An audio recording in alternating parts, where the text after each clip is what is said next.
നമസ്കാരം. സ്ഥിരം പ്രേക്ഷകരായിട്ടുള്ള അനിയന്മാരും അനിയത്തിമാരും ഒക്കെ അയച്ചു തരുന്ന പല ടോപ്പിക്കുകളും കൈകാര്യം ചെയ്യാത്തതുകൊണ്ടായിരിക്കാം കഴിഞ്ഞ കുറേ ദിവസങ്ങളായിട്ട് അവരിൽ പല ആളുകളും കൊഴിഞ്ഞു പോയിക്കൊണ്ടിരിക്കുകയാണ്. അതുകൊണ്ട് തന്നെ അടിയന്തരമായിട്ട് അത്തരത്തിലുള്ള ഒരു ടോപ്പിക്കിനെ കുറിച്ചിട്ട് സംസാരിക്കുകയാണ്. വെറുതെ ഒന്നുമില്ലാത്തൊരു ടോപ്പിക്കാണ്. ഈ ഒരു ടോപ്പിക്കിനെ ആദ്യം സമീപിച്ചത് വേറൊരു രീതിയിലാണ്. ഞാനൊരു റീല് കണ്ടിട്ടാണ് ഈ ഒരു ടോപ്പിക് എടുക്കാമെന്ന് വിചാരിച്ചത്. ചേട്ടനോട് പറയാൻ തോന്നില്ല എന്നാണ് ഞാൻ പറഞ്ഞത്. തോന്നില്ല. അപ്പൊ എനിക്ക് എന്റെ കരിയർ മുമ്പോട്ട് കൊണ്ടുപോകാൻ താല്പര്യം, അത് ഫോക്കസ് ചെയ്യാനാണ്.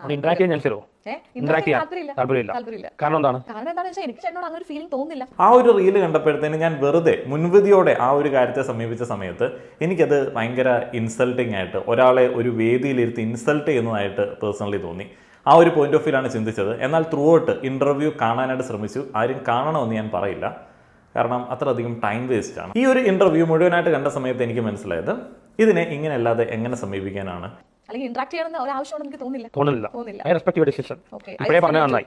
ഇപ്പൊ നിത്യവണ കേസിൽ 5 വർഷം കഴിഞ്ഞാൽ പറഞ്ഞു നിങ്ങൾക്ക് ഇഷ്ടമുള്ള ലൈഫ്, നിങ്ങളുടെ ഡ്രീം എന്താണ്, ലൈഫ് പാർട്ണർ? ഇദ്ദേഹത്തിന്റെ ഇതുപോലുള്ള കാര്യങ്ങളിൽ വീഡിയോ എവിഡൻസോടെ നേരിട്ട് പബ്ലിക്കായിട്ട് ചോദിച്ച് ഉത്തരം കൊടുത്തില്ല എന്നുണ്ടെങ്കിൽ പിന്നീട് അദ്ദേഹം കാത്തിരുന്ന കഥയെക്കുറിച്ചിട്ടും പ്രോപ്പറായിട്ട് കമ്മ്യൂണിക്കേറ്റ് ചെയ്യാത്തതിനെ കുറിച്ചിട്ടും ഒക്കെ പലയിടത്തും വന്ന് പരാതി പറയാനായിട്ടുള്ള സാധ്യത ഉണ്ട്. അത് ഓപ്പോസിറ്റ് നിൽക്കുന്ന വ്യക്തിയുടെ മുകളിലേക്കുള്ള ഒരു പഴിയായിട്ടും അയാളെ അപമാനിക്കാനായിട്ടുള്ള ഒരു കാരണമായിട്ടും ഒക്കെ അദ്ദേഹം എടുക്കാറുണ്ട്. അദ്ദേഹത്തിന്റെ ഏതെങ്കിലും തരത്തിലുള്ള ചിന്താ പ്രശ്നം കൊണ്ടായിരിക്കാം, അല്ലെങ്കിൽ വേറെ എന്തെങ്കിലും പ്രശ്നങ്ങൾ കൊണ്ടായിരിക്കാം അങ്ങനെയൊക്കെ ചെയ്യുന്നത്. എന്താണെങ്കിലും ബാധിക്കുന്നത് മറ്റ് ഒരാൾക്കായിരിക്കും. ഈ ഒരു സീനിലേക്ക് വരാൻ പോലും ആഗ്രഹിക്കാത്ത ഒരാൾക്കായിരിക്കും അത് ബാധിക്കുന്നത്. ഡ്രീം എന്താണ്, എന്തൊക്കെ ക്വാളിറ്റീസ് നിങ്ങൾ ആഗ്രഹിക്കുന്നു? ഇവിടെ പറയേണ്ട ആവശ്യമുണ്ടോ? എനിക്ക് ആളോട് മാത്രം ഡിസ്കസ് ചെയ്താൽ പോരെ, കാരണം അതിന്റെ പേഴ്സണൽ കാര്യങ്ങളല്ലേ. അതിന്റെ പേഴ്സണൽ കാര്യങ്ങളാണ്. എന്റെ പാർട്ണർ എങ്ങനെയായിരിക്കണം, ഞാൻ എന്ത് ലൈഫാണ് മുമ്പോട്ട് കൊണ്ടുപോകേണ്ടത് എന്നുള്ളത് എന്റെ പാർട്ണറോട് മാത്രം ഡിസ്കസ് ചെയ്യേണ്ട കാര്യങ്ങളല്ലേ. എന്നിട്ട് ഞാൻ സന്തോഷമായിട്ട് ഡിസ്കസ് ചെയ്യാം.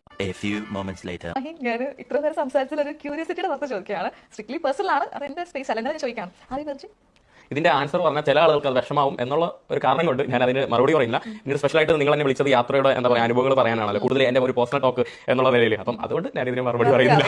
നിങ്ങൾ ഊഹിച്ചെടുത്തോളൂ. പ്രണയം പോലൊരു കാര്യം തൻ്റെ പേഴ്സണലാണ് എന്ന് പറയുന്ന സമയത്ത് ഇന്റർവ്യൂവിന് വരുന്ന പല ആളുകളുടെയും പ്രൈവസിയെ ഭേദിക്കാനായിട്ടുള്ള ശ്രമങ്ങൾ ഇദ്ദേഹം നടത്തിയതിനെ കുറിച്ചിട്ട് ആളുകൾ ക്രിറ്റിസിസം പറയുന്നുണ്ട്. ഇവിടെ എനിക്ക് സത്യം പറഞ്ഞാൽ ഈ ഒരു ഇന്റർവ്യൂ മുഴുവനായിട്ട് കണ്ട സമയത്ത് മനസ്സിലായത് ആറാട്ടണ്ണൻ ഇപ്പോൾ ആ ഒരു ഓഡിയോയിൽ തന്നെ അദ്ദേഹം പറയുന്ന ആ ഒരു കാര്യത്തിൽ തന്നെ വ്യക്തമാണ്. ഇപ്പോൾ പറഞ്ഞത് നന്നായി, അല്ല എന്നുണ്ടെങ്കിൽ നിത്യ മേനോൻ അങ്ങനെ ചെയ്തിട്ടുണ്ട്. നിത്യ മേനോന് ഇയാളെ നേരിട്ട് അറിയത്ത് പോലും ഉണ്ടായിരിക്കില്ല, അതിൻ്റെ ആവശ്യം ഉണ്ടായിരിക്കില്ല. പല ആളുകൾ വിളിക്കാറുണ്ട് കൂടുതൽ ഏറ്റവും ശല്യം ചെയ്യുന്ന ഒരാൾ എന്നുള്ള ഒരു രീതിയിൽ. അതിപ്പോൾ ഇദ്ദേഹത്തിൻ്റെ പ്രണയത്തെക്കുറിച്ചിട്ടൊന്നും അവർക്ക് അഡ്രസ്സ് ചെയ്യേണ്ട ആവശ്യം പോലും ഇല്ല. എന്നാൽ പല വേദികളിൽ ഇദ്ദേഹം വന്ന് പറയുന്നത് അവരെ എന്തോ ഒരു കുറ്റം പറച്ചിലാണ്. ഇപ്പോൾ ഒരു സോഫ്റ്റ് സൈഡ് ആളുകൾക്ക് തോന്നുന്നുണ്ട്, പക്ഷേ അത് തോന്നേണ്ട ആവശ്യമുണ്ട് എന്ന് എനിക്ക് തോന്നുന്നില്ല. ഇപ്പോൾ ഈ ഒരു ഇന്റർവ്യൂവിലാണെങ്കിലും ഇദ്ദേഹം ആ ഒരു പെൺകുട്ടി ഇന്റർവ്യൂ ചെയ്യുന്നത്, വേറൊരാളെ ഇന്റർവ്യൂ ചെയ്യുന്നത് കണ്ടിട്ടാണ് ഇദ്ദേഹത്തിനെ കുറിച്ചിട്ട് ഫേസ്ബുക്കിൽ ഒരു പോസ്റ്റ് ഇടുന്നത്. ആ ഒരു പെൺകുട്ടിയുടെ പേര് പോലും കണ്ടുപിടിക്കാനായിട്ട് ആറാട്ടണ്ണൻ ശ്രമിക്കുന്നില്ല. ആ ഒരു പെൺകുട്ടിയെ വേറൊരു വഴിയിലും കോൺടാക്ട് ചെയ്യാനായിട്ട് ശ്രമിക്കുന്നില്ല. പബ്ലിക്കിലേക്ക് അങ്ങോട്ട് ഇട്ടുകൊടുക്കുകയാണ്. അതിനെ ചോദ്യം ചെയ്യാനായിട്ടുള്ള ഒരു വഴിയായിട്ടാണ് ഇവർ ഈ ഒരു ഇന്റർവ്യൂ പരിപാടി അറേഞ്ച് ചെയ്തത്. പിന്നെ ഈ ഒരു ഇന്റർവ്യൂ വഴി അവർ പൈസ ഉണ്ടാക്കുന്നു എന്ന് പറയുമ്പോൾ അതിലും എനിക്ക് പ്രത്യേകിച്ച് പ്രശ്നമൊന്നും തോന്നിയില്ല. ഈ ഒരു ആങ്കർ ഉൾപ്പെട്ടിട്ടുള്ള ഒരു സംഗതിയാണ്. അപ്പോൾ അതിനെ എങ്ങനെ വേണമെങ്കിലും കൈകാര്യം ചെയ്യാനായിട്ടുള്ള ഓപ്ഷൻ അവർക്കുണ്ട്. ആറാട്ടണ്ണൻ പോയാൽ ഒരു വാക്ക്, കിട്ടിയാൽ എന്തെങ്കിലും ആയിക്കോട്ടെ എന്ന് വിചാരിച്ചിട്ട ഒരു പോസ്റ്റാണ്. പുള്ളിക്കാരനും അതിനകത്ത് ആ ഒരു പോസ്റ്റിൽ പോലും ചില ലാഭങ്ങൾ പ്രതീക്ഷിക്കുന്നുണ്ടായിരിക്കും. ചില ആളുകൾക്ക് അത്തരത്തിലുള്ള ഒരു ചിന്താഗതിയുണ്ട്.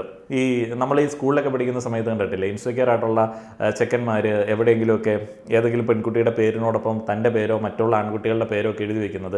അപ്പോൾ ആ ഒരു പെൺകുട്ടികൾക്ക് അതൊരു ബുദ്ധിമുട്ടാണ്. എന്നാൽ ആ ഒരു പേരിനോടൊപ്പം തൻ്റെ പേര് ചേർത്ത് കേൾക്കുന്നതിൽ സുഖം കണ്ടെത്തുന്ന ആൾക്കാരുണ്ട്. അത്തരത്തിലുള്ള ഒരു സാഹചര്യമൊക്കെ ഉള്ളതുകൊണ്ട് ആറാട്ടണ്ണൻ്റെ നിഷ്കളങ്കമായിട്ടുള്ള ഒരു അപ്രോച്ചായിട്ട് നോക്കി കാണേണ്ട ആവശ്യമൊന്നുമില്ല. അപ്പോൾ ഇത് പബ്ലിക് പ്ലാറ്റ്ഫോമിൽ അവർ ചോദിക്കുന്നു, അവരതിനകത്തുനിന്ന് റവന്യൂ ജനറേറ്റ് ചെയ്യുന്നു. ഒരു പ്രശ്നം എനിക്ക് തോന്നിയില്ല. ഇതുപോലുള്ള സാഹചര്യങ്ങളിൽ നാണം കെടാതെ സ്വന്തം സെൽഫ് റെസ്പെക്റ്റിനെ ബാധിക്കുന്ന തരത്തിലേക്കുള്ള കാര്യങ്ങളിലേക്ക് പോവാതിരിക്കാൻ ഒരു പരിധി വരെ ആളുകളെ സഹായിക്കുന്നത് അവരുടെ സമ്പർക്ക മേഖലയാണ്, അവിടെയുള്ള ആളുകളാണ്. ആറാട്ടണ്ണൻ ആ ഒരു കാര്യത്തിൽ ദരിദ്രനാണ് എന്ന് എനിക്ക് തോന്നുന്നു. പക്ഷേ എപ്പോഴും ഒരു സൗഹൃദ വലയത്തിൽ അദ്ദേഹം നടക്കുന്നത് സോഷ്യൽ മീഡിയയിൽ കാണാനായിട്ട് സാധിക്കും. പക്ഷേ ചുറ്റിന് നിൽക്കുന്ന ആളുകൾ എത്തരത്തിലുള്ളവരാണ് എന്നുള്ളത് ഈ ഒരു സംഭവമൊക്കെ തെളിയിക്കുന്നുണ്ട്. ഒന്ന് പറഞ്ഞു കൊടുത്താൽ മതി. ആറാട്ടണ്ണൻ്റെ പോസ്റ്റ് ഒന്ന് വായിക്കാം. I seriously feel crush towards media Jango space anchor girl who interviewed Aline Jose Pereira recently. She is intelligent as well as beautiful. I tried to get her phone number but I didn't get it. If that girl is interested in me, that girl can contact me from engineer, philosopher, writer, researcher, reviewer, actor, anchor, etc. ആറാട്ട് സന്തോഷ്. സ്വന്തം ഐഡന്റിറ്റിയോട് കൂടെ ചേർത്ത് വായിക്കപ്പെടാനായിട്ട് അദ്ദേഹം ആഗ്രഹിക്കുന്നത് പഴയ ആറാട്ട് കഥയൊക്കെയാണ്. ഇദ്ദേഹം ഫേസ്ബുക്കിൽ പോലും ഇത്തരത്തിലുള്ള കമന്റുകൾ, പോസ്റ്റുകളൊക്കെ സ്ഥിരമായിട്ടിടുന്ന ഒരു വ്യക്തിയാണ്. ഇദ്ദേഹത്തെ വേണമെങ്കിൽ മറ്റേ സിഗ്മ മെയിൽ, ആൽഫ മെയിൽ ടീമുകൾക്ക് ദത്തെടുക്കാവുന്നതാണ് ഒരു പ്രൊജക്റ്റിൻ്റെ ഭാഗമായിട്ട്. ഇദ്ദേഹത്തെ മാറ്റിയെടുക്കാൻ നിങ്ങൾക്ക് പറ്റുമെന്നുണ്ടെങ്കിൽ നൈസ് ആയിരിക്കും. എന്ന് പറഞ്ഞാൽ മറ്റേ പെണ്ണിന് പകരം വണ്ടിയെ പ്രേമിച്ചവൻ അങ്ങനെയുള്ള ഒരു അവസ്ഥയിലേക്ക് എത്തിക്കുകയോ ഒരു പബ്ലിക് സർവീസായിട്ട് നിങ്ങൾക്ക് ചെയ്യാൻ പറ്റുന്ന ഒരു സംഗതിയാണ്. ഇനി ഇതിനകത്ത് ഏറ്റവും പ്രോബ്ലമാറ്റിക് ആയിട്ട് എനിക്ക് തോന്നിയ ഒരു സംഗതിയുണ്ട്. ഇങ്ങനെയുള്ളൊരു പോസ്റ്റ് ഇട്ടു.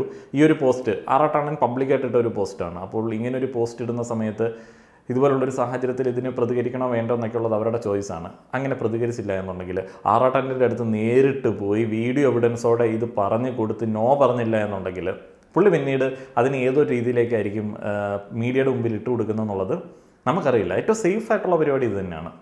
അല്ലാതെ വേറൊരു ഓപ്ഷൻ ഇല്ല. ഇപ്പോൾ സ്വകാര്യമായിട്ട് പോയി പറഞ്ഞെങ്കിൽ പോലും പുള്ളി പിന്നീട് അതുമായി ബന്ധപ്പെട്ട് ഫേസ്ബുക്കിൽ ഒരു എക്സ്പ്ലനേഷൻ വീഡിയോ ഇടുന്നു, യൂട്യൂബിൽ ഒരു എക്സ്പ്ലനേഷൻ വീഡിയോ ഇടുന്നു. ഈ ഒരു പെൺകുട്ടിയുടെ പേര് പരാമർശിച്ച് തന്നെ അയാൾ ആ വീഡിയോ ഇടും.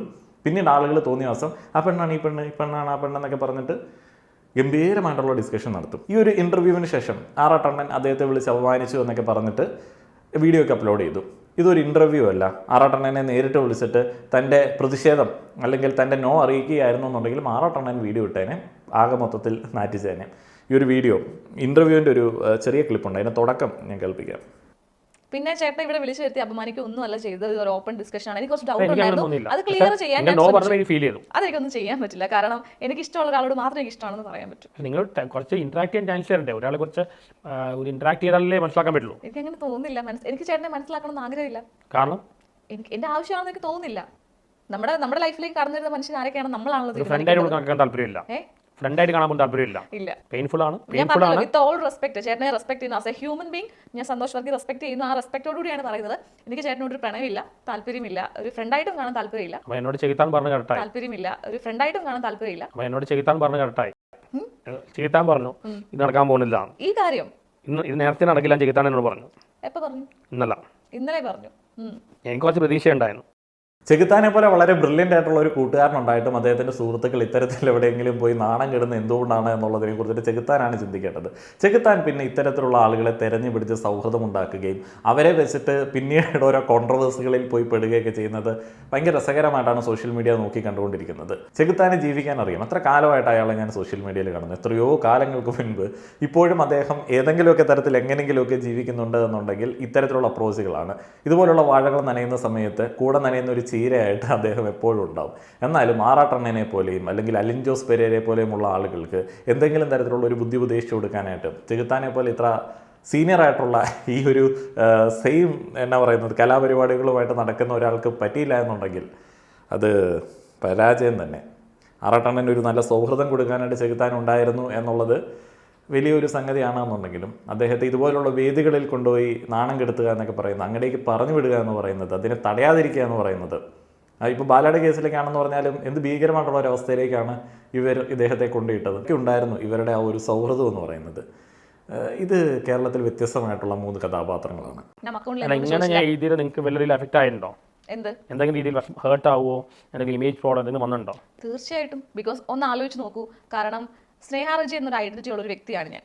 ആ ഐഡന്റിറ്റിയിൽ 1% ഒരു വ്യത്യാസം ഇപ്പോൾ സംഭവിച്ചിട്ടുണ്ട്. കാരണം എന്നെ ഒരു ഇന്നലെ മുതലേ കാണുന്ന ആളുകൾ എങ്ങനെയായിരിക്കും ചിന്തിച്ചിട്ടുണ്ടാവുക, അല്ലെങ്കിൽ 1% അവിടെ ഒരു വ്യത്യാസം വന്നു കാണും. സ്നേഹാറജി എന്നുള്ള ഐഡന്റിറ്റിയിൽ മാറ്റം വന്നിട്ടുണ്ടാകും. കാരണം സന്തോഷ് വർക്കി പ്രപ്പോസ് ചെയ്ത പെൺകുട്ടിയാണ് ആ പോകുന്നതെന്ന് ഇനി എന്നെ കാണുമ്പോൾ ആളുകൾ സംസാരിക്കും. അപ്പോൾ എൻ്റെ ഐഡന്റിറ്റിയിൽ അങ്ങനെ ഒരു വ്യത്യാസം വരുത്തിയത് ശരിയാണെന്നാണ് ചേട്ടൻ്റെ അഭിപ്രായം.